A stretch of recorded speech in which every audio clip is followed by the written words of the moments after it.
السلام علیکم، ہمارا چینل سبسکرائب کریں اور بیل آئیکن پر کلک کریں۔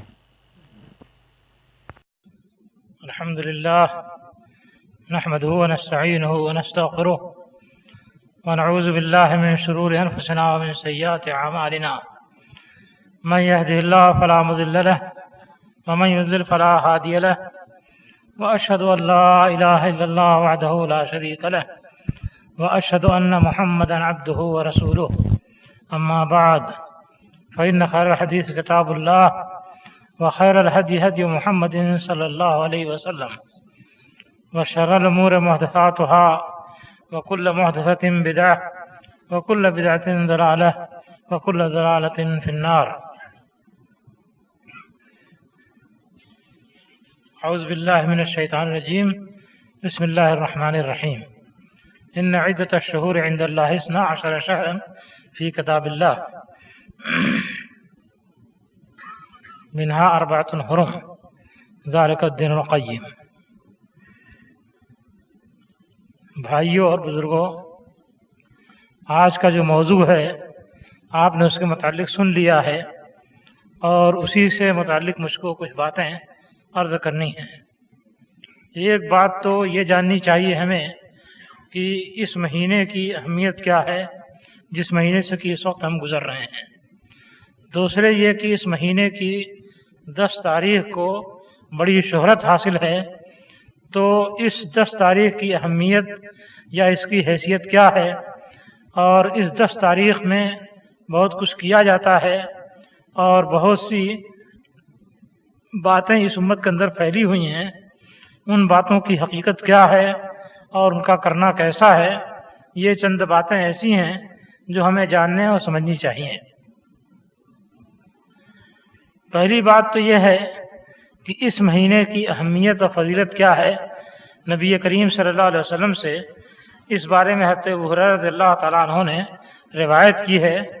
آپ نے فرمایا کہ افضل الصیام بعد رمضان شہر اللہ المحرم، رمضان کے بعد سب سے افضل روزہ اللہ تعالیٰ کے مہینے محرم کا ہے۔ تو روزہ رکھنے کا سب سے اہم وقت یہ تو رمضان شریف کا ہے، لیکن رمضان کے بعد روزہ رکھنے کے لیے جس مہینے کو سب سے زیادہ افضل اور اہم قرار دیا گیا وہ یہی محرم کا مہینہ ہے۔ پھر نبی کریم صلی اللہ علیہ وسلم نے اس کو صرف یہ نہیں کہا کہ محرم کا مہینہ، بلکہ یہ فرمایا کہ شہر اللہ المحرم، اللہ تعالیٰ کی طرف نسبت کی کہ اللہ کا مہینہ محرم جو ہے یہ رمضان کے بعد سب سے افضل روزے کا مہینہ ہے۔ اللہ تعالیٰ کی طرف نسبت جب کی جائے تو اس کی خاص اہمیت ہوتی ہے، جیسے کہ خانہ کعبہ کو ہم بیت اللہ کہتے ہیں، اللہ کا گھر کہتے ہیں، تو اللہ کا گھر جس کو کہا جاتا ہے اس کو دنیا کے سارے مقامات پر اور ساری جگہوں پر فضیلت حاصل ہے۔ اسی طریقے سے مساجد کو بھی اللہ تعالیٰ کا گھر کہا گیا ہے، اور مساجد کی فضیلت میں نبی کریم صلی اللہ علیہ وسلم نے بتایا ہے کہ خیر البقاع مساجدہا، زمین کے ٹکڑوں میں سب سے بہترین جگہ مسجدیں ہیں، وشر البقاع اسواقہا، اور زمین کے ٹکڑوں میں سب سے بری جگہ بازار ہیں۔ تو مساجد کو سب سے اچھا اور سب سے بہترین مقام قرار دیا گیا ہے، اور اسی لیے مساجد کو اللہ کا گھر کہا جاتا ہے، اور احادیث کے اندر مساجد کو اللہ کا گھر کہا گیا ہے۔ ما من قوم یجلس فی بیت من بیوت اللہ، کوئی بھی قوم اللہ کے گھروں میں سے کسی گھر میں بیٹھتی ہے، قرآن مجید پڑھتی ہے، اس کا مذاکرہ کرتی ہے، تو فرشتے ان لوگوں کو گھیر لیتے ہیں اور رحمت ان لوگوں کو ڈھانپ لیتی ہے، اور اللہ تعالیٰ اس کے پاس جو لوگ ہیں ان کے درمیان ان کا تذکرہ کرتا ہے، فخر کے طور پر کہتا ہے کہ دیکھو میرے ان بندوں کو یہ میری کتاب پڑھنے کے لیے اور سمجھنے کے لیے بیٹھے ہیں۔ اس حدیث میں مساجد کو بیت من بیوت اللہ کہا گیا، اللہ کے گھروں میں سے کوئی گھر۔ تو اللہ تعالیٰ کا گھر جس کو کہا جاتا ہے اس کو سارے گھروں پر فضیلت حاصل ہے۔ اسی طریقے سے جب محرم کو یہ کہا گیا کہ شہر اللہ المحرم، اللہ کا مہینہ محرم، تو اس کا معنی یہ ہے کہ اس مہینے کو دوسرے تمام مہینوں پر فضیلت اور اہمیت حاصل ہے اور یہ دوسروں کے مقابل میں افضل ہے۔ تو یہ تو اس مہینے کی فضیلت کا تھوڑا سا تذکرہ ہے، اور اسی حدیث میں آپ نے فرمایا کہ افضل الصلاۃ بعد الفریضہ صلاۃ اللیل، فریضے کے بعد سب سے افضل نماز رات کی نماز ہے۔ رات کے آخری وقت میں اٹھ کر کے تہجد پڑھنا، اس کو نبی کریم صلی اللہ علیہ وسلم نے تمام نافلہ نمازوں میں سب سے افضل نماز قرار دیا ہے۔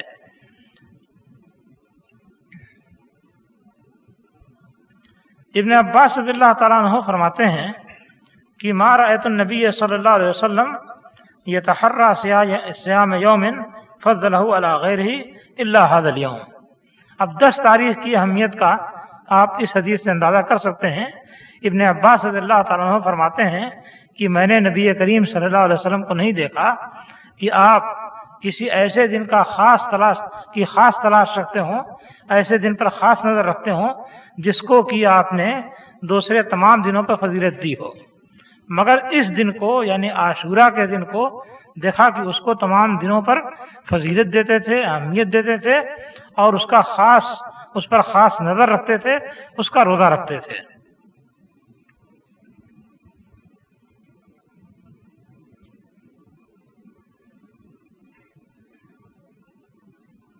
اب یہ 10 تاریخ کو جو روزہ رکھا جاتا ہے، اس کی کیا وجہ ہے یا اس کا کیا سبب ہے، اس سلسلے میں 2 طرح کی روایات آتی ہیں۔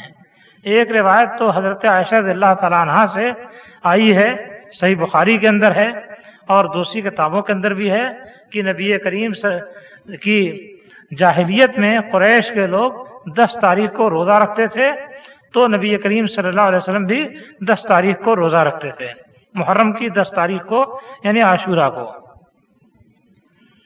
قریش کیوں جاہلیت کے زمانے میں اس کا روزہ رکھتے تھے، اس سلسلے میں تو کوئی خاص بات نظر نہیں آئی ہے، روایات کے اندر کوئی خاص سبب نہیں بتایا گیا ہے، لیکن یہ اتنی بات طے ہے کہ 10 تاریخ ان کے یہاں بڑی اہمیت رکھتی تھی اور اس کو وہ بڑی خاص نظر سے دیکھتے تھے۔ ایک تو 10 تاریخ کو روزہ رکھتے تھے، اور دوسری بات یہ تھی کہ اسی دن وہ خانہ کعبہ کو غلاف بھی پہناتے تھے۔ تیسری بات جو اس سلسلے میں سمجھی جا سکتی ہے وہ مسند احمد کے اندر آئی ہے کہ 10 تاریخ کو حضرت نوح علیہ السلام کی کشتی جودی پہاڑ پر جا کر کے ٹکی، اور نوح علیہ السلام نے اللہ تعالیٰ کے شکر کے طور پر اس دن روزہ رکھا۔ تو اس 10 تاریخ کی پرانے زمانے سے اہمیت اور عظمت چلی آ رہی ہے۔ پھر اس کے بعد جو سب سے بڑی اہمیت اور خاص بات ذکر ہوئی ہے وہ یہ ہے کہ نبی کریم صلی اللہ علیہ وسلم ہجرت کر کے جب مکہ سے مدینہ تشریف لائے تو وہاں دیکھا کہ یہود بھی اسی تاریخ کو روزہ رکھ رہے ہیں۔ آپ نے دریافت کیا کہ آخر یہ کیسا روزہ جس کو یہ لوگ رکھ رہے ہیں، تو ان لوگوں نے بتایا کہ یہ وہی دن ہے جس میں کہ اللہ تعالیٰ نے موسیٰ علیہ السلام کو فرعون اور اس کی قوم سے نجات دی تھی، اور فرعون اور اس کی قوم کو اسی دن اللہ تعالیٰ نے سمندر میں غرق کیا۔ تو موسیٰ علیہ السلام نے اس دن روزہ رکھا تھا اللہ تعالیٰ کے شکر کے طور پر، اور ہم لوگ موسیٰ علیہ السلام کی پیروی کے طور پر اس دن روزہ رکھتے ہیں۔ نبی کریم صلی اللہ علیہ وسلم نے فرمایا کہ فَنَحْنُ أَحَقُّ بِمُوسَىٰ مِنْكُمْ، موسیٰ علیہ السلام کے تم لوگ جتنے قریبی ہو اور جیسا کچھ تعلق رکھتے ہو، اس سے زیادہ ہمارا حق ہے کہ ہم ان کی پیروی کریں اور ہم ان سے تعلق رکھیں۔ چنانچہ اس دن آپ نے روزہ رکھا اور لوگوں کو اس دن روزہ رکھنے کا حکم بھی دیا۔ اور مسلم کی ایک روایت میں ہے کہ آپ نے فرمایا کہ جس نے روزہ رکھا ہے ٹھیک ہے، جس نے روزہ نہیں رکھا ہے تو بہرحال وہ کھانے پینے سے رک جائے اور شام تک کچھ نہ کھائے۔ دن میں یہ پیغام پہنچایا، چنانچہ لوگ اس دن برابر روزہ رکھتے تھے۔ یہ سلسلہ قائم رہا۔ آپ کی اخیر زندگی میں یہ بات واضح ہوئی کہ اگرچہ یہود اور نصارہ یہ دونوں کے دونوں انبیاء کے پیروکار ہیں، مگر دین کے اندر انہوں نے بہت کچھ خرابی پیدا کر لی ہے، بہت کچھ فساد پیدا کر لیا ہے، اور اللہ کے اور اس کے رسول کے حکم کی نافرمانی کی ہے۔ جب یہ بات واضح ہوئی تو ان کے ساتھ موافقت کے بجائے آپ ان کی مخالفت کو پسند کرتے تھے۔ چنانچہ صحابہ کرام نے کہا کہ اس دن کی تعظیم تو یہود و نصارہ کیا کرتے ہیں، تو آپ نے فرمایا کہ لئن بقیت الی قابل لأصومن التاسع، اگر میں آئندہ سال تک زندہ رہا تو 9ویں تاریخ کو بھی روزہ رکھوں گا تاکہ یہود و نصارہ کی مخالفت ہو جائے۔ وہ صرف 10 تاریخ کو روزہ رکھتے ہیں تو میں 9واں بھی اس کے ساتھ شامل کر دوں گا، ان کا 1 روزہ ہوتا ہے، ہمارا 2 روزہ ہوگا۔ یہ معنی نہیں ہے کہ 10 تاریخ کو چھوڑ کر کے 9 تاریخ کو روزہ رکھیں گے، اس لیے کہ اصل اہمیت تو 10ہی تاریخ کو ہے۔ تو یہ تو کوئی بات نہیں ہوگی کہ جو تاریخی دن ہے اور اہمیت والا دن ہے جس میں کہ بڑے بڑے واقعات ہوئے ہیں، اس کو چھوڑ کر کے کسی اور دن میں روزہ رکھا جائے اور اس کی اہمیت گنوا دی جائے۔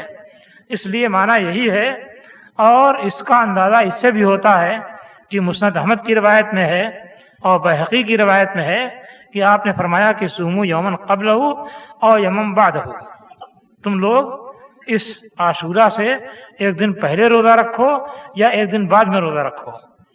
اور بعض روایتوں میں 10ویں اور 9ویں تاریخ دونوں کو شامل کرنے کا حکم دیا گیا ہے، یا 10ویں تاریخ کے ساتھ 1 دن پہلے یا 1 دن بعد میں بعد کا شامل کرنے کا حکم دیا گیا ہے۔ تو اس طرح سے آپ نے یہود و نصارہ کی مخالفت کا ارادہ کیا، مگر اگلے سال تک آپ زندہ نہیں رہے، اس لیے اگلے سال آپ نے روزہ نہیں رکھا، اس لیے کہ اس کی نوبت ہی نہیں آئی۔ بہرکیف یہ 10 تاریخ کی اہمیت ہے اور اس کے روزے کی اہمیت ہے۔ اس طریقے سے آپ اس روزے کی تاکید کرتے تھے کہ بہت سے علماء اس بات کے قائل ہیں کہ 10 تاریخ کا روزہ فرض قرار دے دیا گیا تھا۔ جب رمضان کا روزہ فرض ہوا تو 10 تاریخ کے بارے میں آپ نے فرمایا کہ جس کا جی چاہے روزہ رکھے اور جس کا جی چاہے روزہ نہ رکھے۔ بہرحال اس کو فرض قرار دیں یا یہ کہ مؤکد قرار دیں، اس کی تاکید بہرحال آپ فرماتے تھے، اور جب تک روزہ فرض نہیں ہوا تھا اس کی اہمیت کو زیادہ آپ نے اجاگر کیا تھا۔ 10 تاریخ کے سلسلے میں ایک روایت اور بھی ذکر کی جاتی ہے کہ قیامت 10 تاریخ کو، محرم کی 10 تاریخ کو جمعہ کے دن پیش آئے گی، اور اس کا سلسلہ اس طرح شروع ہوگا کہ حضرت اسرافیل مشہور فرشتے جو ہیں، اللہ تعالیٰ ان کو حکم دے گا سور پھونکنے کا، وہ پھونکنا شروع کریں گے۔ لوگ اپنے کاروبار میں لگے ہوں گے، کوئی کچھ بنا رہا ہوگا، کوئی خرید فروخت کر رہا ہوگا، کوئی کسی اور چیز کی تیاری کر رہا ہوگا کہ اچانک ایک آواز سنائی پڑنا شروع کرے گی اور لوگوں کے کان اس کی طرف لگ جائیں گے۔ دھیرے دھیرے رفتہ رفتہ وہ آواز تیز ہوتی چلی جائے گی، یہاں تک کہ اتنی تیز ہو جائے گی کہ ناقابل برداشت ہو جائے گی۔ جو جس پہلو پر ہے اسی پہلو پر گر پڑے گا، اور اس طریقے سے دھیرے دھیرے سب کے سب مرتے چلے جائیں گے اور ساری مخلوق فنا ہو جائے گی۔ اس روئے زمین پر انسان اور انسانوں کے علاوہ جتنے جانور ہیں سب کے سب ختم ہو جائیں گے اس آواز کی چیخ پکار سے۔ وَنُفِخَ فِي الصُّورِ فَصَعِقَ مَن فِي السَّمَاوَاتِ وَمَن فِي الْأَرْضِ، سور پھونکا جائے گا اور آسمان و زمین کے اندر جو بھی ہیں سب کے سب بے ہوش جا پڑیں گے، بے ہوش ہو جائیں گے۔ تو یہ واقعہ بھی جمعہ کے روز اور 10 محرم کو پیش آئے گا۔ اس طرح سے واقعات کا سلسلہ یا حادثات جو کائناتی ہیں ان کا سلسلہ اس تاریخ میں قائم ہوا ہے، اور اس کی اہمیت مختلف شریعتوں میں رہی ہے۔ بعض روایات میں اس کا بھی ذکر آتا ہے کہ حضرت ابراہیم علیہ السلام نے بھی اسی تاریخ کو روزہ رکھا تھا، اور غالباً اس کی وجہ بھی یہی تھی کہ نوح علیہ السلام کی کشتی چونکہ اس دن جودی پر لگی تھی اور ان کی نجات کا سامان اللہ تعالیٰ نے کیا تھا، اس لیے انہوں نے اس دن روزہ رکھا، اور ان کے بعد حضرت ابراہیم علیہ السلام جب تشریف لائے تو انہوں نے بھی روزہ رکھا۔ مگر بہرحال حضرت ابراہیم علیہ السلام کے روزہ رکھنے کی وجہ کی کوئی واضح صراحت نہیں ملتی ہے کہ یہ کہا جائے کہ اسی وجہ سے انہوں نے روزہ رکھا تھا۔ یہ واقعات پیش آتے رہے، اور نبی کریم صلی اللہ علیہ وسلم کی زندگی میں اس کے متعلق جو کچھ شرعی احکامات تھے وہ متعین ہو گئے، اور صحابہ کرام انہی احکامات کے تحت روزہ رکھتے تھے اور اس دن کی اہمیت مانتے تھے۔ پھر ہماری اس امت میں آ کر کے ایک ایسا واقعہ پیش آیا جس کو لوگوں نے دوسرے تمام معاملات پر غالب کر دیا، اور دوسری تمام چیزیں اس کے سامنے ڈھک گئیں۔ وہ واقعہ ہے واقعہ کربلا۔ واقعہ کربلا پیش کس طرح سے آیا تھا، یہ حقیقت میں اس پر اگر غور کیا جائے تو یہ ایک بہت لمبی سازش کا حصہ ہے جو کہ پیش آیا، اور اس سازش کا سلسلہ قائم رہا، اور اب بھی کسی نہ کسی حد تک اس سازش کا سلسلہ قائم ہے۔ حضرت عثمان علیہ السلام، حضرت عثمان رضی اللہ تعالیٰ عنہ کی حکومت چل رہی تھی۔ حضرت عمر بن خطاب رضی اللہ تعالیٰ عنہ کے بعد ان کا دور شروع ہوا۔ حضرت عمر بن خطاب رضی اللہ تعالیٰ عنہ جس قدر حق کے لیے سخت اور کڑے تھے وہ سارے لوگوں کو معلوم ہے، اس لیے ہر آدمی ان سے خوف زدہ رہتا تھا اور کوئی بھی سازش کرتے ہوئے گھبراتا تھا، مگر بہرحال ان کو شہید کر دیا گیا، اور ان کو شہید کرنے والا ابو لولو مجوسی تھا، ایرانی آدمی تھا، اس نے ان کو شہید کیا اور اس نے اپنے آپ کو بھی ختم کر لیا۔ اس طرح سے ان کے قتل کی سازش کے پیچھے کون کون سے ہاتھ تھے، کون کون سے دماغ تھے، یہ بات کھل کر کے سامنے نہیں آ سکی، کیونکہ جس سے یہ بات معلوم ہو سکتی تھی اس نے موقع ہی پر اپنے آپ کو ذبح کر لیا تھا اور ختم ہو گیا تھا۔ اس کے بعد حضرت عثمان رضی اللہ تعالیٰ عنہ کو منتخب کیا گیا، وہ خلیفہ تسلیم کیے گئے، اور ان کی خلافت میں اسلام کا کاروبار شروع ہوا، یعنی جہاد کا کام جو حضرت عمر بن خطاب رضی اللہ تعالیٰ عنہ کے زمانے میں چل رہا تھا نہایت زور و شور سے، وہ حضرت عثمان رضی اللہ تعالیٰ عنہ کے زمانے میں بھی زور و شور سے چلتا رہا، یہاں تک کہ مسلمان ایک طرف تو لیبیا تک جا پہنچے، بلکہ تیونس تک جا پہنچے، اور دوسری طرف وہ چین کی سرحد تک جا پہنچے۔ یعنی ان کے زمانے میں جو فتوحات ہوئیں وہ معمولی نہیں ہیں، بلکہ لوگوں نے اندازہ لگایا ہے کہ 14 لاکھ مربع میل کا علاقہ فتح کیا گیا۔ وہ نرم مزاج تھے، طبیعت کے اندر بہت نرمی تھی، لہذا ان کے خلاف سازشیں شروع ہوئیں، اور وہ لوگ جو کہ اسلام سے جن کو ٹھوکر لگی ہوئی تھی، جن کے مذہب کو ٹھوکر لگی ہوئی تھی، یعنی یہود، ان میں سے بعض لوگوں نے اسلام بظاہر قبول کر کے اسلام کو مٹانے کی کوشش کی۔ انہوں نے یہ کیا کہ کوفہ میں، بصرہ میں، شام میں اور مصر میں اپنی سازش کے جال پھیلانے شروع کیے۔ شام میں حضرت امیر معاویہ تھے، انہوں نے جب سختی برتی تو وہاں تو ان کی کوئی دال نہیں گلی، لیکن کوفہ اور بصرہ میں انہوں نے سازشیں کی اور ایک گروہ پیدا کیا۔ گروہ کس طرح کا تھا؟ تاریخ کے دیکھنے سے یہ معلوم ہوتا ہے کہ مجرم قسم کے جو لوگ تھے، حکومت کے سزا یافتہ تھے، یا جن کا دماغ مجرمانہ تھا اور ان کو سزا پانے کا یا حکومت کی طرف سے گرفت میں آنے کا خطرہ تھا، ان لوگوں کو اس نے ملا کر کے باقاعدہ گروپ تیار کیا، اور مختلف قسم کے ہیروں بہانوں سے لوگوں کو یہ بتانا شروع کیا کہ صاحب ہم لوگوں پر بہت ظلم ہوتا ہے۔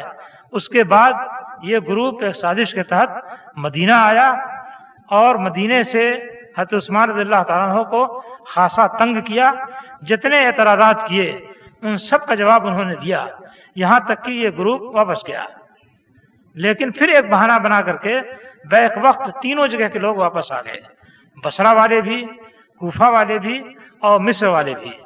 اب مصر والے جو جا رہے ہیں وہ تو شمال مغرب کی طرف جا رہے ہیں، اور کوفہ اور بصرہ کے لوگ جو ہیں وہ مدینہ سے مشرق کی طرف جا رہے ہیں۔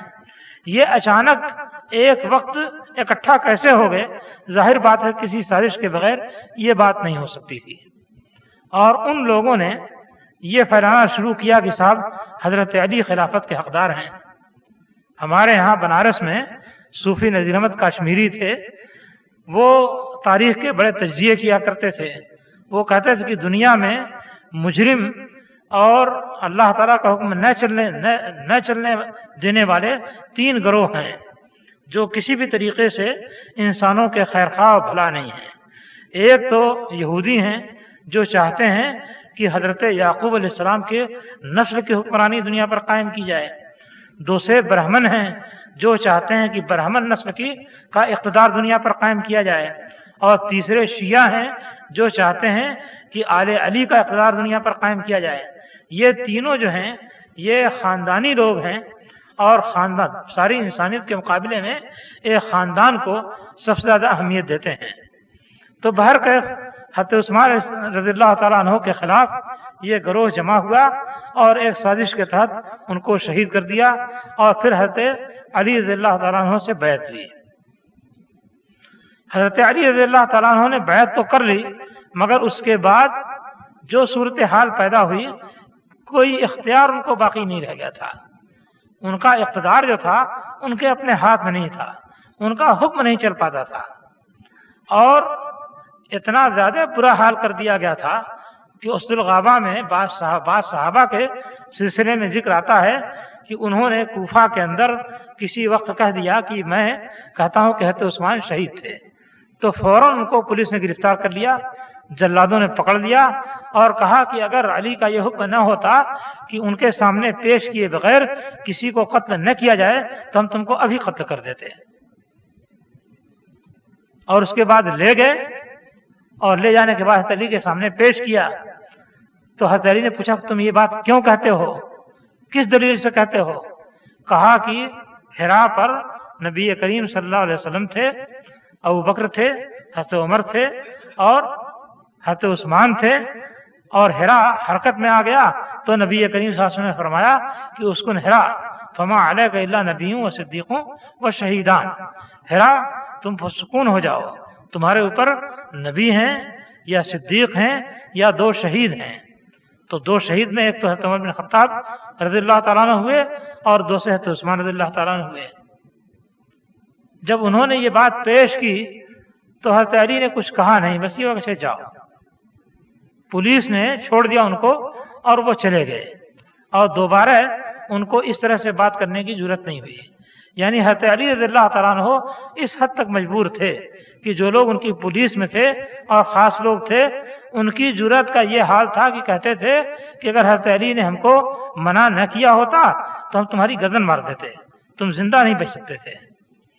تو بہرکیف یہ ایک سازشی گروہ تھا جس نے حضرت عثمان رضی اللہ تعالیٰ عنہ کو شہید کرنے کے بعد اقتدار کی باغ ڈور پر قبضہ کیا اور اقتدار اپنے ہاتھ میں لیا اور حکومت کے مناصب سے فائدہ اٹھانا شروع کیا۔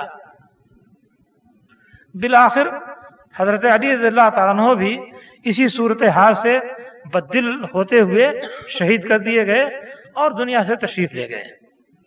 ان کے بعد حضرت امیر معاویہ رضی اللہ تعالیٰ عنہ انہوں نے پوری امت کو پھر ایک کیا اور پوری امت پر اس طرح سے کنٹرول رکھا کہ کہیں سے کسی شریر کو سر اٹھانے کی جرأت نہ ہوئی۔ بعض لوگوں نے شرپسندی کی، ہنگامے کیے، لیکن انہوں نے بڑے صبر سے، بڑے ضبط سے اور بعض مواقع پر سختی سے ان ہنگاموں سے نمٹ لیا اور اس کا کوئی لمبا اثر نہیں ہو سکا۔ لوگ باقی تھے، موجود تھے اور موقع کی طاق میں تھے۔ حضرت امیر معاویہ کا جب انتقال ہو گیا تو بہرحال انہوں نے ایک کام کر دیا تھا ایسا کہ جس کو ان کی غلطی کہیے یا یہ جو کچھ بھی کہہ لیجیے، کہ انہوں نے اپنے بعد یزید کو نامزد کر دیا تھا اور اس کے لیے بیعت لے لی تھی۔ جب امیر معاویہ کا انتقال ہو گیا تو یہ سازشی لوگ جنہوں نے امت کو نچانا چاہا تھا اور امت میں تباہی مچائی تھی، ان کو پھر موقع ملا، چنانچہ انہوں نے پھر یزید کے خلاف خروج کرنے کی کوشش کی اور پروگرام بنایا۔ ان کی بڑی تعداد جو تھی وہ عراق میں رہتی تھی اور خاص طریقے سے کوفہ میں رہتی تھی، جس کو حضرت علی رضی اللہ تعالیٰ عنہ نے دارالحکومت بنا لیا تھا۔ چنانچہ جب یزید برسر اقتدار آیا تو ان لوگوں نے حضرت حسین رضی اللہ تعالیٰ عنہ کے پاس خطوط لکھنے شروع کیے کہ صاحب کوفہ خالی پڑا ہوا ہے، تشریف لائیے، خلافت کی مسجد خالی ہے، آپ کی منتظر ہے، آپ خلیفہ بن جائیے، ہم آپ کے ہاتھ پر بیعت کرنے کے لیے تیار ہیں اور آپ کی پیروی کے لیے تیار ہیں۔ وہ جب ان کے پاس خطوط پہنچے اور بہت بڑی تعداد میں خطوط پہنچے تو پہلے انہوں نے مسلم بن عقیل کو حالات کا پتہ لگانے کے لیے بھیجا۔ وہ تشریف لے گئے اور کوفے میں جا کر کے انہوں نے ان کی دعوت دینی شروع کی اور لوگوں سے بیعت لینی شروع کی۔ ادھر یزید کی طرف سے زیاد کوفہ کا گورنر بنا کر کے بھیجا جا چکا تھا۔ جب زیاد کو یہ پتہ چلا کہ اس طرح کی حرکت کر رہے ہیں تو زیاد نے ان کو قتل کرا دیا، مسلم بن عقیل کو۔ ادھر حضرت حسین رضی اللہ تعالیٰ عنہ بہت سارے خطوط پانے کے بعد مکہ سے تشریف لے گئے تھے. پہلے وہ مکہ ہی میں پناہ گزین تھے. مکہ سے کوفہ کے لیے وہ چلے. راستے میں بار بار لوگوں نے سمجھایا کہ آپ مت جائیے، یہ مناسب نہیں ہے، خطرے کی چیز ہے. اور کوفہ کے لوگ بہرحال غدار قسم کے لوگ ہیں، ان کے وفاداری اور ان کے بیان پر کوئی بھروسہ نہیں کیا جا سکتا. لیکن وہ چلتے رہے اور کسی کی بات انہوں نے نہیں مانی. راستے ہی میں ان کے پاس یہ اطلاع بھی آ گئی کہ ان کے داعی و مناد حضرت مسلم بن عقیل شہید کر دیے گئے ہیں.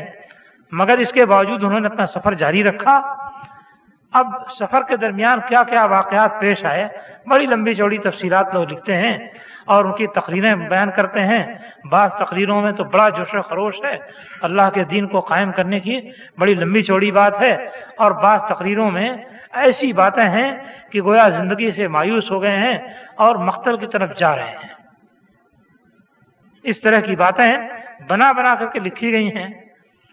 بہرحال جس بات پر تاریخ متفق ہے وہ یہ ہے کہ مکہ سے چل کر کے وہ کاظمہ کی ساحل کی طرف سے ہوتے ہوئے کوفہ کے قریب پہنچے. یعنی مکہ سے چلیں گے تو ایک تو مشرق کی طرف اور دوسرے شمال کا حصہ لیتے ہوئے چلیں گے، تب کوفہ کے قریب پہنچیں گے.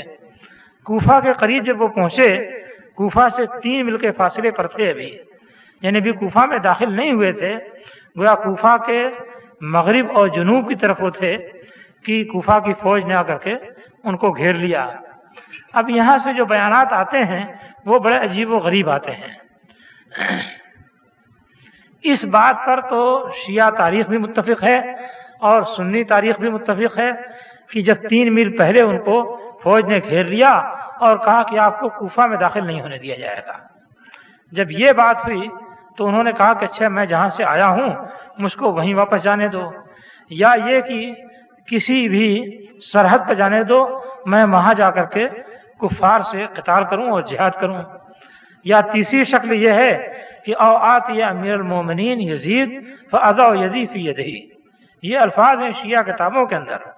یا میں امیر المومنین یزید کے پاس جاؤں اور ان کے ہاتھ میں اپنا ہاتھ رکھ دوں، یعنی بیعت کر لوں، اطاعت کر لوں اور ان کے ساتھ ہو جاؤں. 3 شکلیں ہیں. اب 3 تجویزیں انہوں نے جب پیش کی تو پھر کیا معاملہ پیش آیا، اس کے متعلق جو بات شیعہ تاریخ بیان کرتی ہے وہ یہ ہے کہ کوفہ کی فوج نے کہا کہ صاحب آپ کی تینوں باتوں میں سے کوئی بات بھی ہمیں تسلیم نہیں ہے، آپ اپنے آپ کو ہمارے حوالے کر دیجیے. انہوں نے حوالے کرنے کو منظور نہیں کیا اور اسی بات پر کوفہ کی فوج میں اور حضرت حسین میں لڑائی ہوئی اور اسی لڑائی کے نتیجے میں وہ شہید کیے گئے. یہ تاریخ کے اندر بیان کردہ واقعات کا خلاصہ ہے.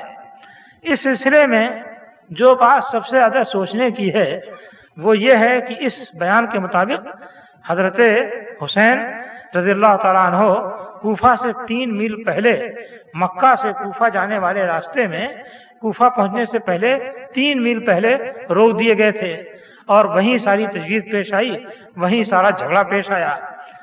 وہیں تو ظاہر بات ہے کہ اگر شہید بھی ہوں گے تو وہیں شہید ہوں گے، یعنی کوفہ سے 3 میل پہلے شہید ہوں گے، اس لیے کہ وہیں سارا جھگڑا اور سارا معاملہ پیش آیا تھا. مگر آپ نقشہ دیکھیں گے، یہ تو متفق علیہ بات ہے کہ آپ کربلا میں شہید کیے گئے. آپ نقشہ دیکھیں گے تو نقشہ کیا بتاتا ہے کہ کوفہ سے دمشق جانے والا جو راستہ ہے اس راستے میں 60 کوس کے فاصلے پر کربلا پڑتا ہے. یعنی کوفہ سے چل کر کے آدمی 3 روز کم از کم چلے گا تب کربلا پہنچے گا. اور حضرت حسین کربلا میں شہید کیے گئے. تو اگر کوفہ سے 3 میل پہلے ان کو روک دیا گیا تھا اور ان کی تجویزوں میں سے کوئی تجویز منظور نہیں کی گئی تھی تو یہ 3 دن کا فاصلہ جو ہے راستے کا، دمشق جانے والے راستے کا، اس راستے پر کیسے گئے؟ یہ ایک اہم سوال ہے جو تاریخ کے اندر درج جھوٹ کو ظاہر کرتا ہے کہ اگر وہ 3 میل پہلے ہی روک دیے گئے تھے، وہیں منظوری نہیں ہوئی ان کے کسی بھی تجویز کی، تو ظاہر بات ہے کہ جھگڑا وہیں ہونا چاہیے اور شہادت بھی وہیں پیش آنی چاہیے. مگر ہوا یہ ہے کہ کوفہ سے دمشق جہاں پر کہ یزید رہتا تھا اس طرف جانے والا جو راستہ ہے اس راستے کو 3 روز چل لینے کے بعد کربلا پڑتا ہے اور کربلا میں شہید کیے گئے۔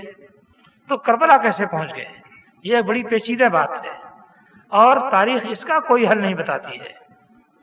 اسی سے معلوم ہوتا ہے کہ معاملے کی نوعیت وہ نہیں ہے جو کہ عام طریقے سے مشہور کر رکھی گئی ہے کہ ان کی تجویز منظور نہیں کی گئی، اپنے آپ کو حوالے کرنے کے لیے کہا گیا اور اس پر جنگ ہو گئی اور وہ شہید کیے گئے، بلکہ سیدھی بات یہ ہے کہ ان کی بات منظور کی گئی، یعنی ان کی یہ تجویز منظور کی گئی کہ وہ یزید کے پاس چلے جائیں اور جا کر کے یزید سے اپنا معاملہ طے کر لیں۔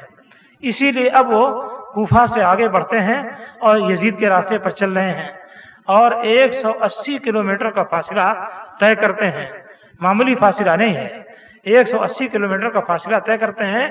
یہ راستہ کدھر جاتا ہے؟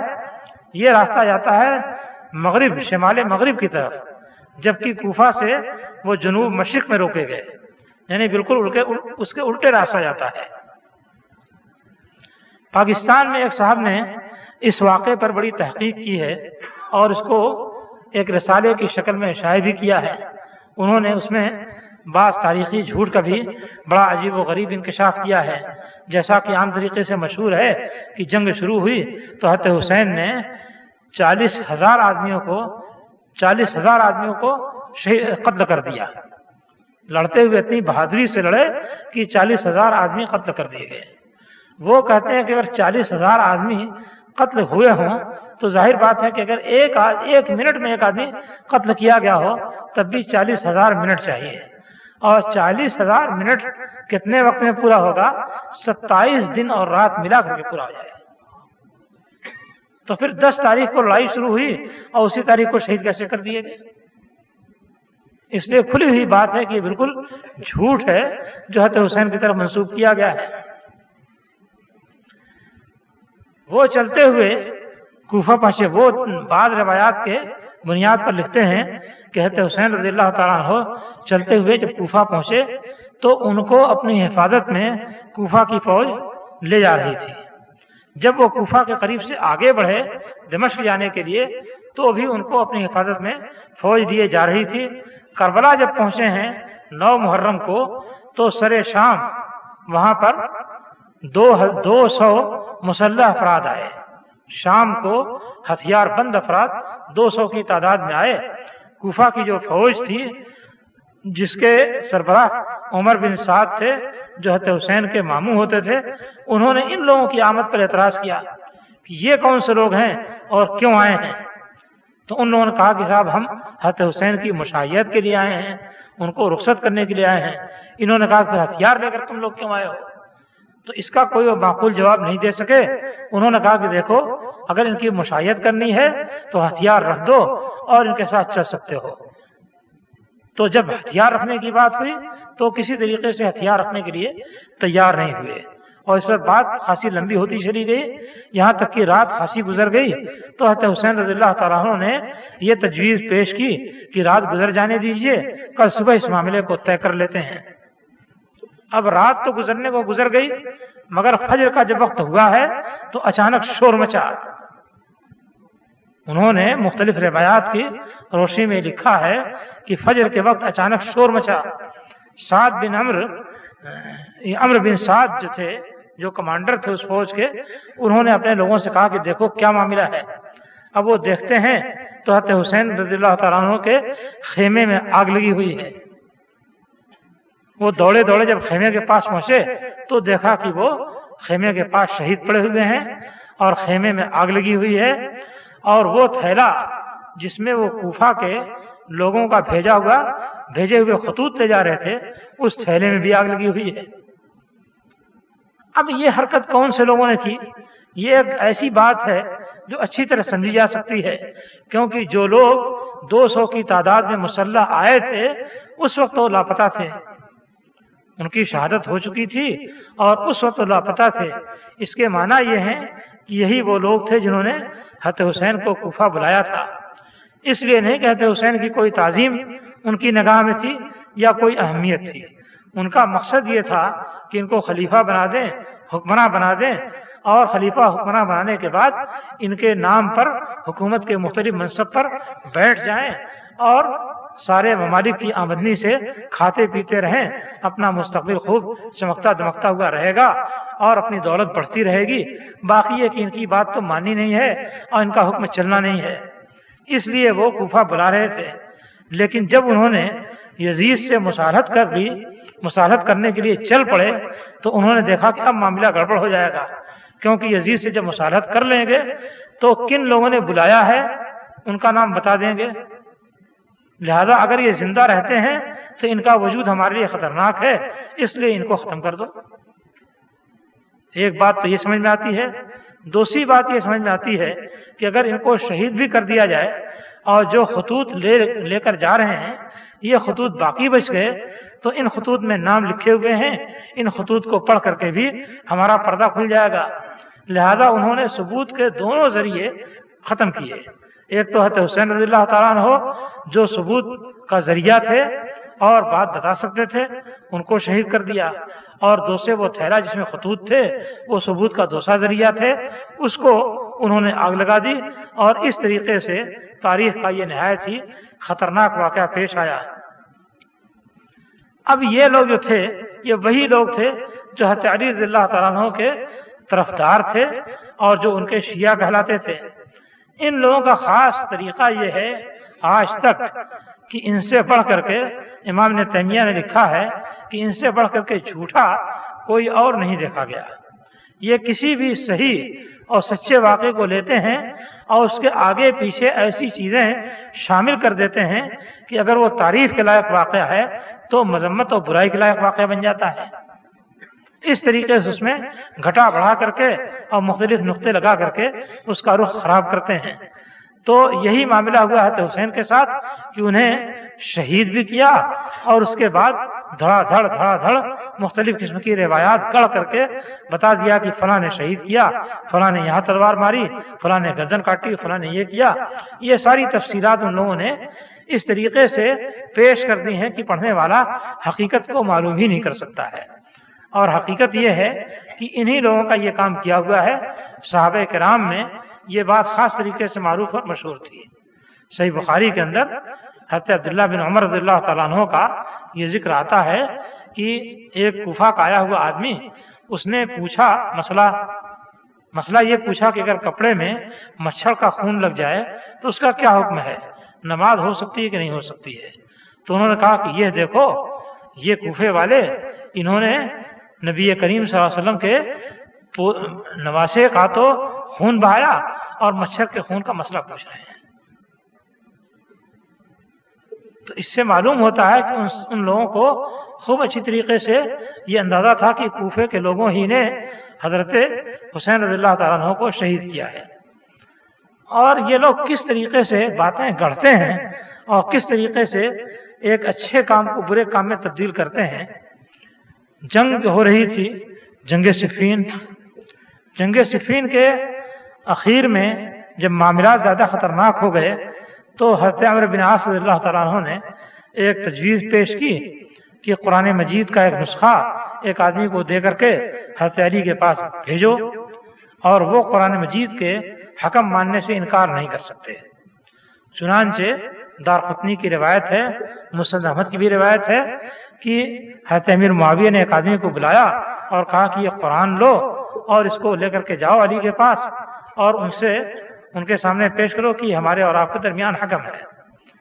علم تر الذین یدعون الی کتاب اللہ، یہ آیت پڑھو۔ چنانچہ وہ آدمی قرآن مجید لے کر گیا اور حضرت علی کے پاس لے کر کے قرآن مجید پیش کیا اور کہا کہ صاحب یہ اللہ کی کتاب ہے، یہ ہمارے اور آپ کے درمیان حکم ہے، جنگ بند کر دیجئے اور اس کے ذریعے فیصلہ کرا لیں۔ انہوں نے فوراً کہا کہ ہاں ٹھیک ہے، یہ ہمارے اور تمہارے درمیان حکم ہے، اور جنگ بند کرنے کا حکم دیا۔ اب اسی واقعے کو ان حضرات نے کس طریقے سے پیش کیا ہے، کہتے ہیں کہ امیر معاویہ کی فوج بالکل شکست کھانے کے قریب ہو گئی تھی تو عمرو بن عاص نے یہ تجویز پیش کی کہ صاحب قرآن مجید کے نسخے نیزوں پر بلند کیے جائیں۔ دوسرا کوئی امیر المومنین تجویز نہیں کر لیا جاتا اور حضرت معاویہ جن علاقوں پر حکمراں ہیں ان علاقوں پر حکمراں رہے جب تک کہ کوئی باقاعدہ امیر المومنین نامزد نہیں ہو جاتا. لیکن اب اس معاملے کو انہوں نے کس طریقے سے بگاڑ کر پیش کیا ہے کہ صاحب انہوں نے ابو موسیٰ اشعری رضی اللہ تعالیٰ عنہ کو دھوکہ دیا، فریب دیا، اور ابو موسیٰ اشعری رضی اللہ تعالیٰ عنہ نے بگڑ کر ان کو کوڑے مارنا شروع کیے اور ایسا کیا ویسا کیا. یہ ساری باتیں آتی ہیں. تو معاملات کو یا تاریخ کے حقیقی صورتحال کو بدلنے کا ان کے اندر بڑا ملکہ ہے اور بہت کچھ بدل کر رکھ دیا ہے. اسی طرح سے انہوں نے حضرت حسین رضی اللہ تعالیٰ عنہ کی شہادت کے واقعے کو بدل کر کے رکھ دیا ہے اور اس کی کیفیت کو مسخ کر کے رکھ دیا ہے.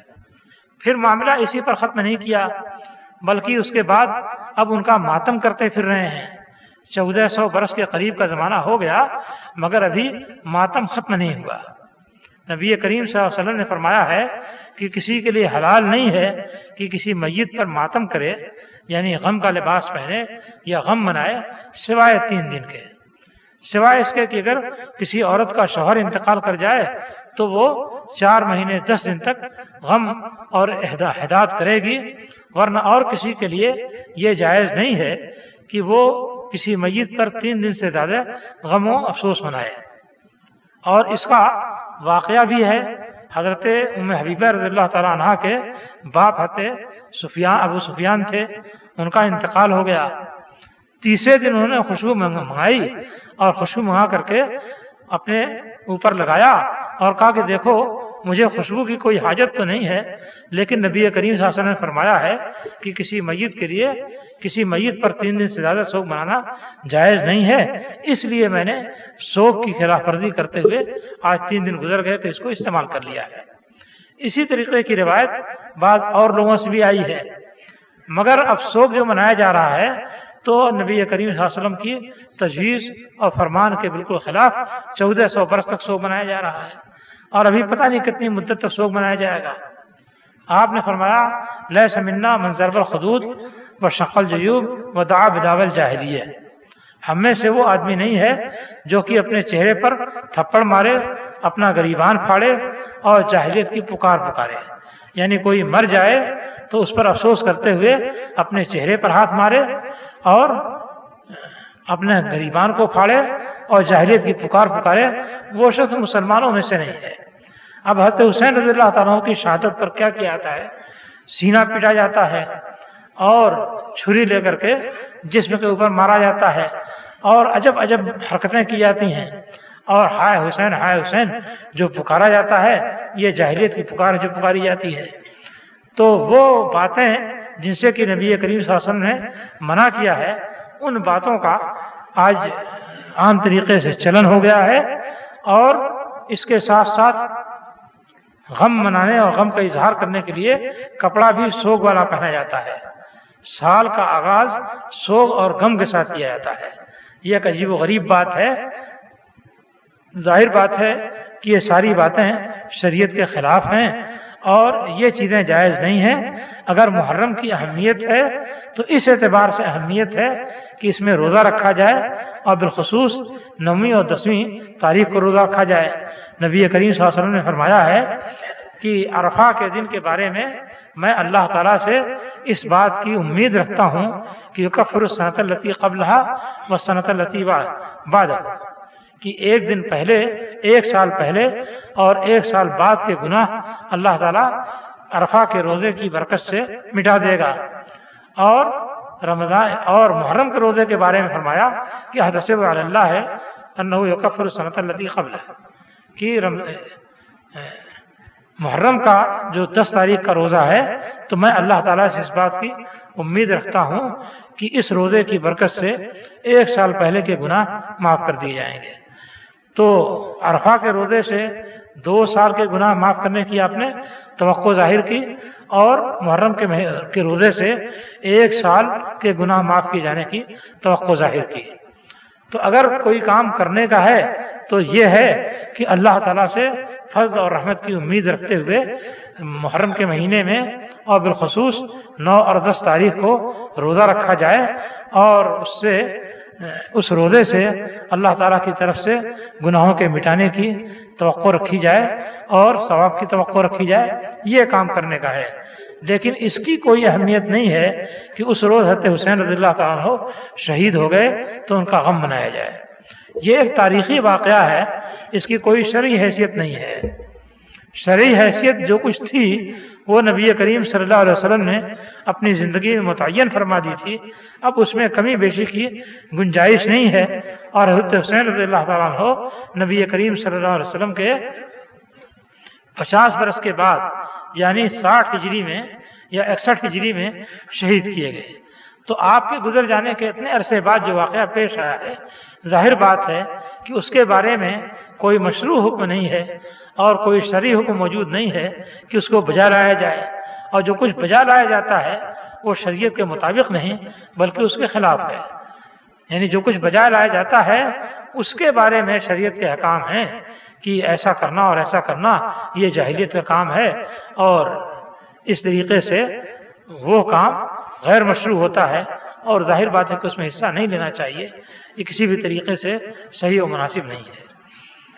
تو یہ مختصر سی تفصیل ہے اس تاریخ کے اندر جو واقعہ پیش آیا تھا اس کی، اور جس کو بہت زیادہ شہرت دے دی گئی ہے۔ حالانکہ دیکھیے تاریخ میں بڑی بڑی شخصیتیں شہید کی گئیں۔ حضرت عمر بن خطاب رضی اللہ تعالیٰ عنہ شہید کیے گئے، حضرت عثمان رضی اللہ تعالیٰ عنہ شہید کیے گئے، حضرت علی شہید کیے گئے، حضرت عبداللہ بن زبیر رضی اللہ تعالیٰ عنہ شہید کیے گئے، اور اس طرح کے کئی صحابہ ہیں جو کہ شہید کیے گئے، اور بالعموم ان لوگوں کے ہاتھوں شہید کیے گئے جو اپنے آپ کو مسلمان کہتے اور مسلمان سمجھتے تھے، مگر کسی کی بھی موت کو وہ اہمیت نہیں دی گئی جو کہ حضرت حسین رضی اللہ تعالیٰ عنہ کی شہادت کو دی گئی ہے۔ یہ بھی ایک زیادتی ہے اور دوسروں کے ساتھ گویا ایک تحقیر آمیز سلوک ہے اگر اس کو درست سمجھا جاتا ہے تو۔ اس لیے بھی اس واقعے کے تعلق سے جو کچھ کیا جاتا ہے اسے صحیح اور درست نہیں سمجھایا جانا چاہیے، اور اس سے کنارہ کشی اختیار کرنی چاہیے، کیونکہ نبی کریم صلی اللہ علیہ وسلم کے احکام کی خلاف ورزی ہوتی ہے۔ اب اسی اتنے پر میں اپنے گفتگو کے سلسلے کو ختم کرتا ہوں۔ اگر کچھ بھائیوں کو سوال وغیرہ کرنا ہو تو سوال کر سکتے ہیں۔ سبحان ربک رب العزت عما یصفون وسلام علی المرسلین والحمد للہ رب العالمین۔ دار الاندلس اس میں سوال کرتے ہیں کہ اگر کوئی شخص نماز با جماعت عطا کرتے ہوئے کسی ایک رکعت میں سورۃ الفاتحہ پڑھنا بھول گیا ہو تو اس رکعت کو دوبارہ پڑھے یا امام کے ساتھ سلام پھیر دے؟ افیدونا افادکم اللہ۔ دیکھیے دارقطنی کی روایت میں ہے اور بعض اور کتابوں میں کہ کوئی بھی رکعت جس میں سورہ فاتحہ نہ پڑھی جائے وہ صحیح نہیں ہے۔ اس کے معنی یہ ہے کہ اگر کسی رکعت میں سورہ فاتحہ پڑھنا بھول گیا ہے تو اس کو بہرحال دوہرا لینا چاہیے اور اس پھر سے سورہ فاتحہ پڑھنی چاہیے۔ مسجد حرام مکہ میں نماز پڑھنے کا ثواب 1 لاکھ ہے، کیا حدود حرم کے اندر کی مسجدوں میں پڑھنے کا بھی یہ ثواب ہے؟ دلیل سے بتا۔ مسجد حرام جو ہے خانہ کعبہ کے گردا گرد نماز پڑھنے کی جو جگہ ہے اسے مسجد حرام کہا جاتا ہے، اس لیے ظاہر بات یہ ہے کہ یہ ثواب اس کا جو اضافہ ہے وہ اسی حد کے ساتھ خاص ہے۔ البتہ مسجد کے طور پر جتنا حصہ بڑھتا یا پھیلتا جائے گا وہ سب کا سب اس کمال اور اس فضیلت کے اندر شامل ہوگا۔ اسی طریقے سے جب مسجد حرام میں اتنی بھیڑ ہو کہ اس سے مسلسل لگی ہوئی صفیں باہر تک ہو جائیں تو ان کو بھی مسجد ہی کا حکم حاصل ہوتا ہے، اس لیے ان صفوں کے اندر جو لوگ ہوں گے ان کو بھی یہ فضیلت حاصل ہوگی انشاءاللہ۔ باقی حدود حرم کے اندر جو مساجد ہیں ان کا یہ ثواب کہیں مذکور نہیں ہے۔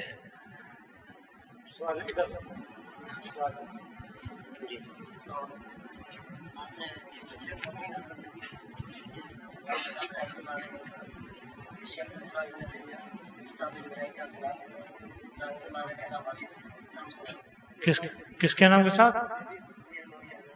کہیں نہیں ہے، ابن تیمیہ کتاب میں نہیں ہے۔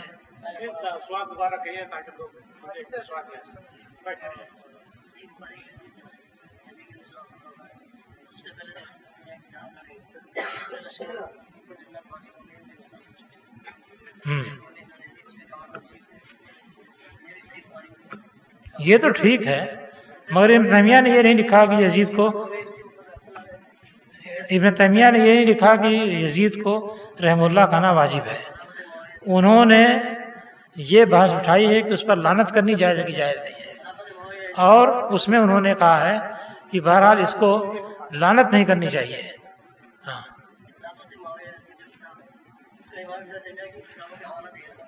خلافت معاویہ یزید نے بہت کچھ گڑبڑ کیا ہے. ٹھیک ہے، نہیں ضروری نہیں ہے، کتنے لوگوں کا نام لیا جاتا ہے، رحمۃ اللہ علیہ نہیں کہا جاتا ہے. ظاہر بات ہے کہ جیسے سب کو بیان کیا تھا ویسے بیان کیا جائے گا.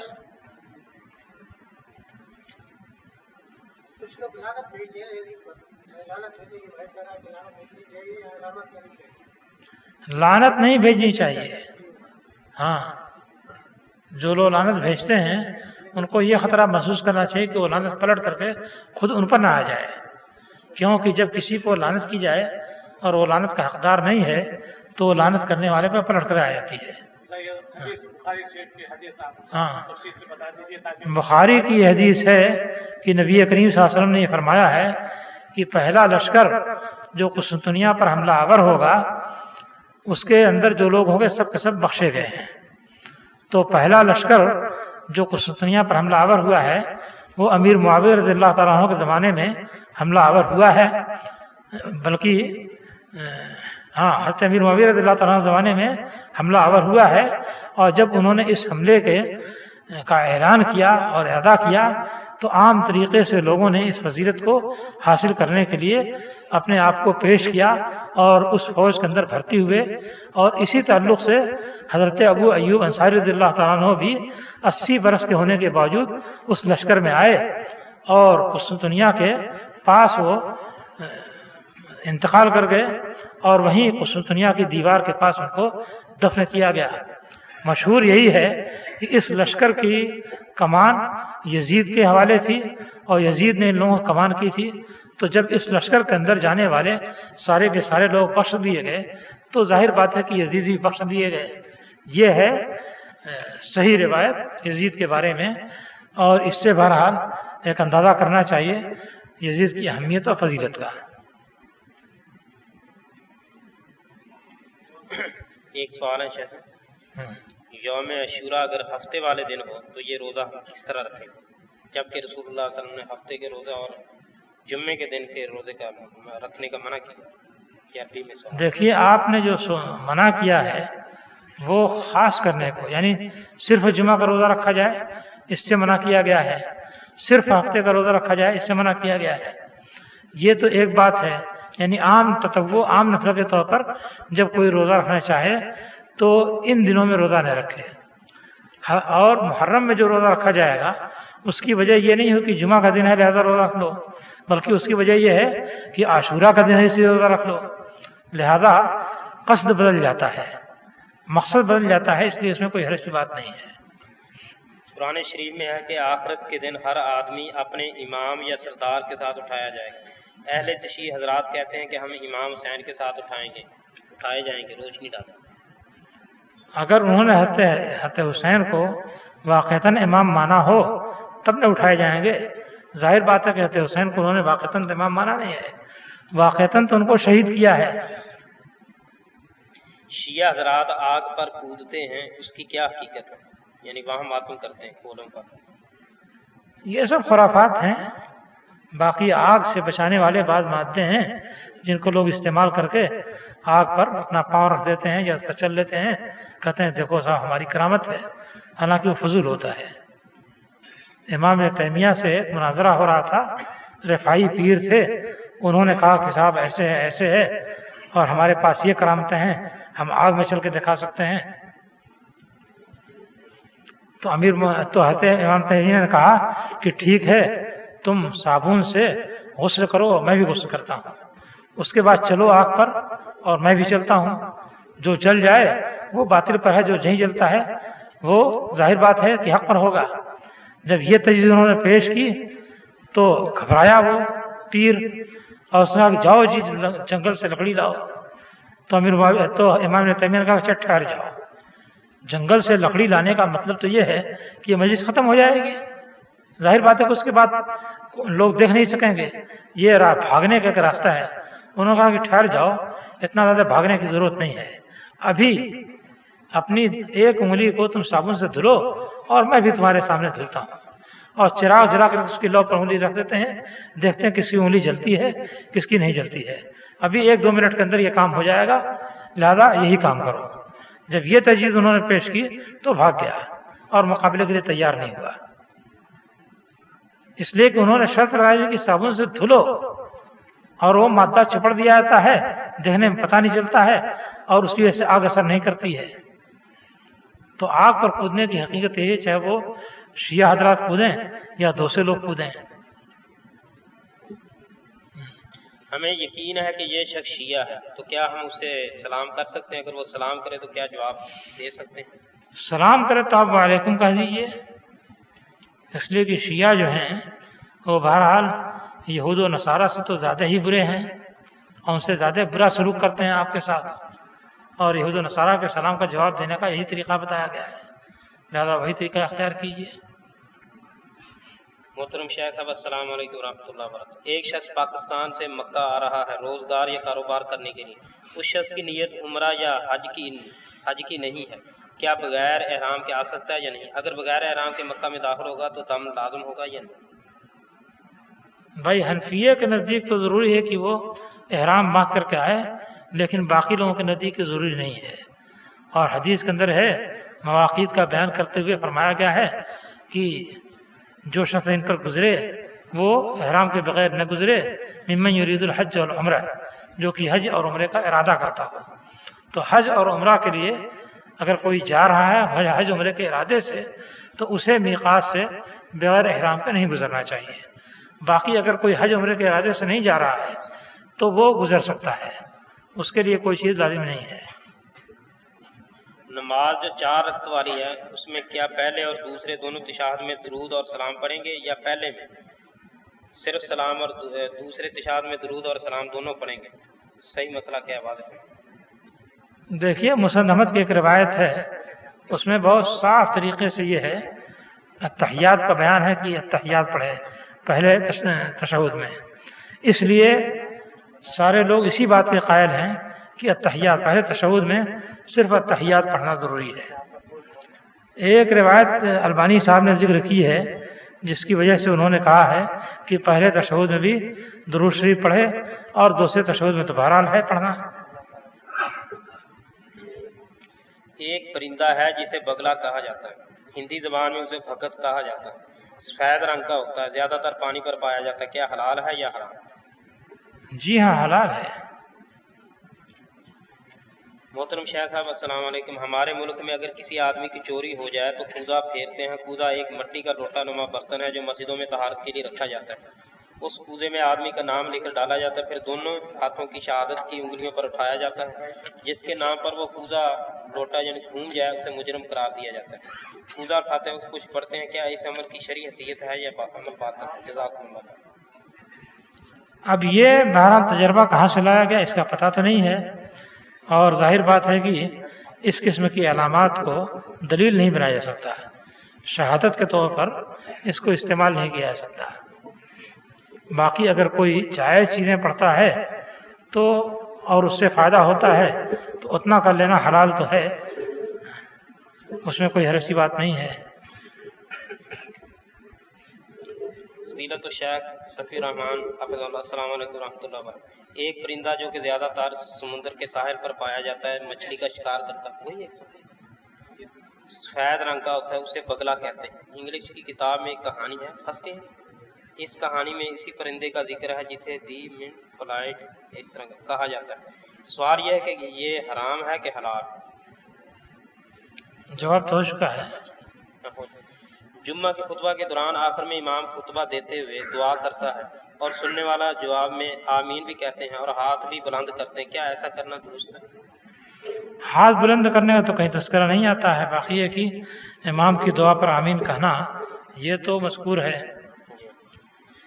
اگرچہ دوسرے موقع پر مذکور ہے، لیکن امام کی دعا پر آمین کہنا یہ مذکور ہے۔ ایک شخص سعودیہ میں نوکری کرتا ہے اور سعودیہ میں شادی بھی کی ہوئی ہے، دوسری بیوی اپنے ملک میں رہتی ہے۔ یہ شخص 2 سال کے بعد ملک جاتا ہے اور 6 ماہ کے بعد واپس آ جاتا ہے، دوسری بیوی کے ساتھ رہتا ہے، کیا یہ جائز؟ نہیں، اس میں تو حق تلفی ہے ایک بیوی کی، 2 کے درمیان عدل کرنے کا حکم دیا گیا ہے۔ السلام علیکم، جو حاجی بغیر احرام سے جدہ سے مکہ چلا جائے اور احرام مکہ مکرمہ سے باندھے، کیا ان پر دم ہے؟ قرآن اور حدیث کی روشنی میں جواب دیجیے۔ جی ہاں، ایسے آدمی کو دم دینا ہے، اور قصداً ایسا کرنا بھی نہیں چاہیے، میقات سے تجاوز نہیں کرنا چاہیے بغیر احرام کے۔ السلام علیکم، صدر کے بارے میں تفصیل سے بتائیں، اور یہ شماغ لٹکانے کو بھی صدر کہتے ہیں، قرآن اور حدیث سے روشنی ڈالیں۔ دیکھیے، لغات میں یا حدیث کی شروع میں جو بات ذکر کی گئی ہے تو اس سے یہ معلوم ہوتا ہے کہ کوئی بھی کپڑا اگر لٹکایا جائے سر کے اوپر ڈال کر کے دائیں بائیں تو یہ صدر کے اندر آ جاتا ہے۔ تو ایسی صورت میں یہ جو شماغ ہے اس کو جو لٹکاتے ہیں یہ بھی اس صدر کے اندر آ جائے گا۔ السلام علیکم، ماں کے پیٹ سے پیدا ہونے والے مردہ بچے کی نماز جنازہ کا کیا حکم ہے؟ اگر پیدا ہونے سے پہلے ہی وہ مردہ ہو چکا ہے، یعنی پیدا ہونے کے بعد زندگی کوئی علامت نہیں دیکھی گئی، تو عام ائمہ کا قول یہی ہے، اور احادیث سے بھی اسی کی تائید ہوتی ہے کہ اس کی نماز جنازہ نہیں پڑھی جائے گی۔ اور پیدا ہونے کے بعد اس کی زندگی کی علامت موجود ہوئی، جیسے کہ رویا، چیخا یا حرکت کی، جس سے معلوم ہوتا تھا کہ وہ زندہ ہے، اور اس کے بعد وہ انتقال کر گیا تو اس کی نماز جنازہ پڑھی جائے گی۔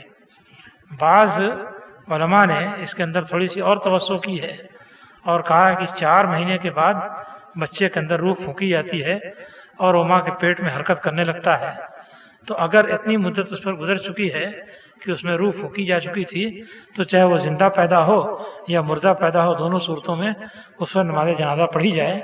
یہ بعض علماء کا قول ہے، لیکن ائمہ کا یہ قول نہیں ہے۔